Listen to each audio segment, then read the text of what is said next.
Welcome to this lesson on set theory. A set is a collection of elements.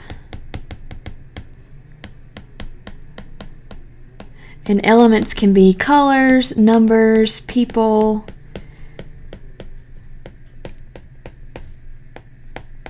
Basically anything you might want to gather data or find probability about.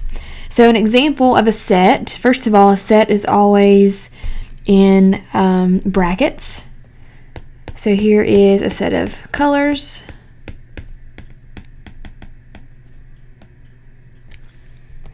And a universal set is a set with all possible elements.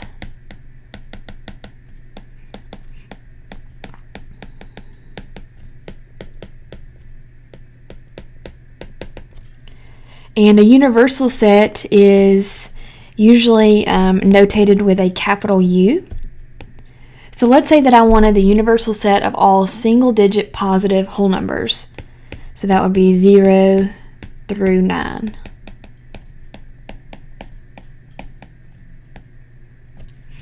Those are all the single positive single-digit whole numbers. And a subset is a set with elements from the universal set.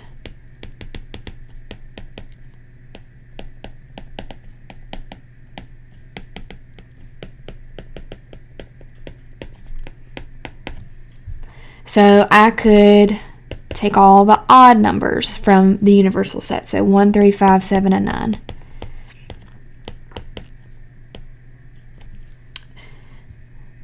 And I just used O to notate that it is the odd numbers from that set. All right, so there are 3 different relationships that we have to learn about sets.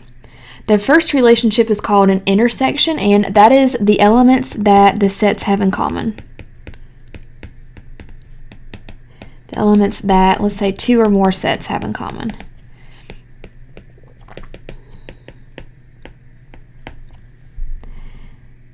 We want to think of intersection as the word and. It's from this set and another set. And the symbol for intersection is, it looks like an upside down U.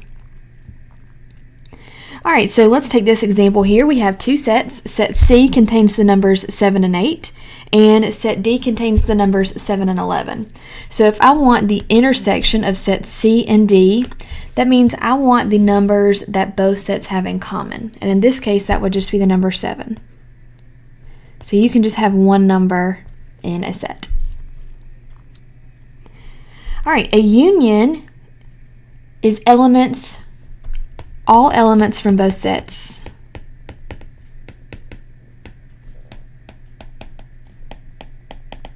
However, we don't want to repeat any elements.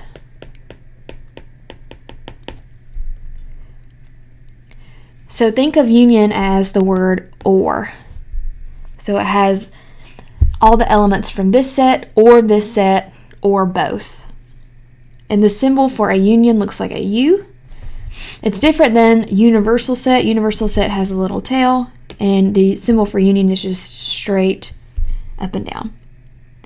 All right, so we have the same sets again. So if we want the union of set C and D, that means we want all the numbers from C and all the numbers from D. However, I've already written 7, so I'm not going to rewrite that, but I will write 11. All right, and then the complement is elements from the universal set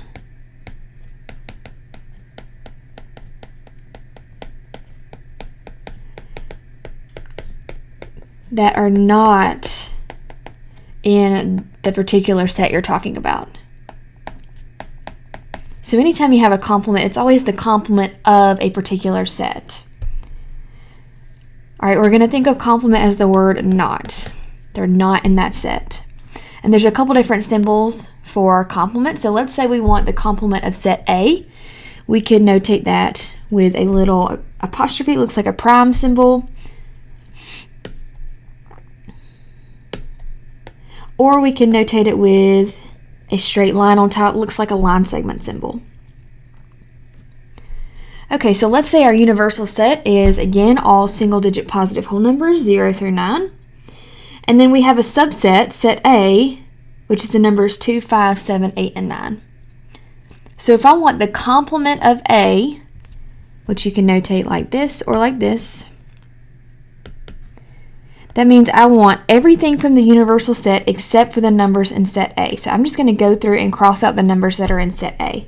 So I don't want 2, 5, 7, 8, or 9. I want everything that's left.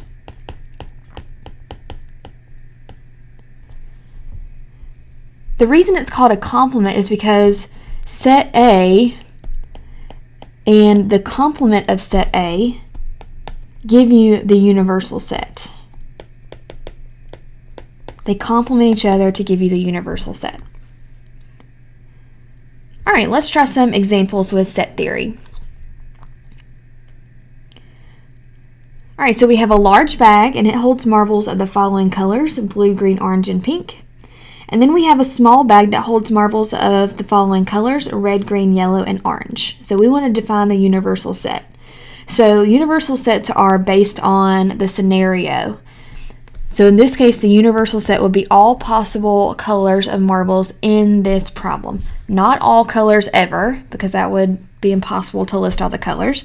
We just want all the colors in this particular set. So blue, green, orange, and I'm just going to write the first letter.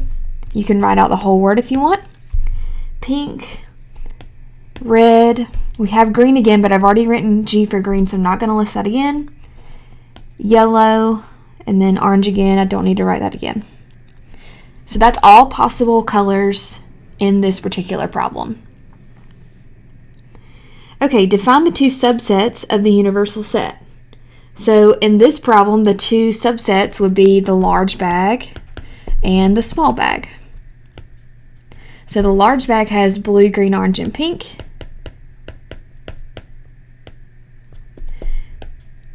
The small bag has red, red, green, yellow, and orange. Now notice I do have orange twice and I do have green twice, but they're in separate sets. That's okay. You just don't want to repeat within the same set, within the same brackets. All right, draw a Venn diagram to represent the universal and two subsets. So when you are drawing Venn diagrams for set theory problems, you always want to start with a large rectangle. And the rectangle represents the universal set. And then the subsets are the overlapping circles in a Venn diagram. And you want to label them. Let's see, this would be large and small. And you always want to start in the middle. So you want to start here, which would be the intersection, what they have in common. And in this problem, the colors they have in common are green and orange. They both have green and they both have orange, so I'm going to put them in the middle, the intersection. And then whatever is left, I'm going to put in the respective circles. So blue and pink, yellow and red. All right, find the intersection and union of the subsets. So we need to label these correctly and notate them correctly. So intersection, I would notate L, the symbol for intersection, S. That means the intersection of the large and small bag. An intersection is where the circles intersect, what they have in common. In this case, it would be green and orange. They both have a green and an orange marble. All right, and then union, L, union, S. Union is everything from both. So blue, pink, green, orange, yellow, red. All right, next example. Suppose a universal set consists of all single-digit positive whole numbers. Two subsets are created from the universal set: the set of all even numbers, E, and the set of all multiples of 3, M. Define the universal set. Okay, so that would be 0 through 9.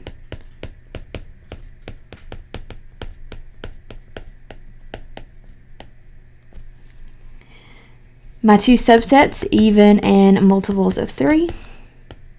So even would be 0, 2, 4, 6, and 8. Multiples of 3 would be 3, 6, and 9. All right, so let's draw our two circles here. So I'm going to make this one even and this one multiples of 3. And remember, this represents the universal set. So let's start in the middle, what they have in common. So a number that's both even and a multiple of 3, the only one is 6. All right, and then let's write the rest of the numbers in each subset. So for even, we have 0, 2, 4, and 8. For multiples of 3, we have 3 and 9. Now we still have numbers left over from the universal set that don't fall into either subset. We still need to list those, and you can just put those somewhere within the rectangle. So let's see, we have 0, 1 needs to go out here. We have 2, 3, 4, 5, 6, 7, 8, 9. So count and make sure you have all the numbers, and we do, so we're good to go. All right, moving on to number 8, find the complement of E. So the complement of E means everything that's not in set E. Everything that's not in set E. So if you want to use the Venn diagram here, if you take your finger and cover up everything in set E, I'm just going to color it out. Everything that's left over is the complement of E. So 1, 3, 5, 7, and 9. Another way you can think about it is if it's not even, because remember E stands for even, it has to be odd, so all the odd numbers.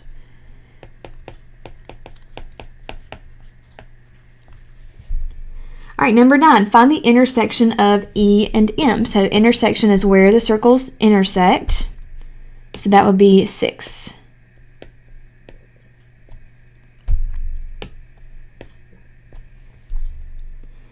All right, and then number 10, find, now this one is a little bit different. So we have a union symbol, but we also have a complement. So we want to find the complement of the union of E and M.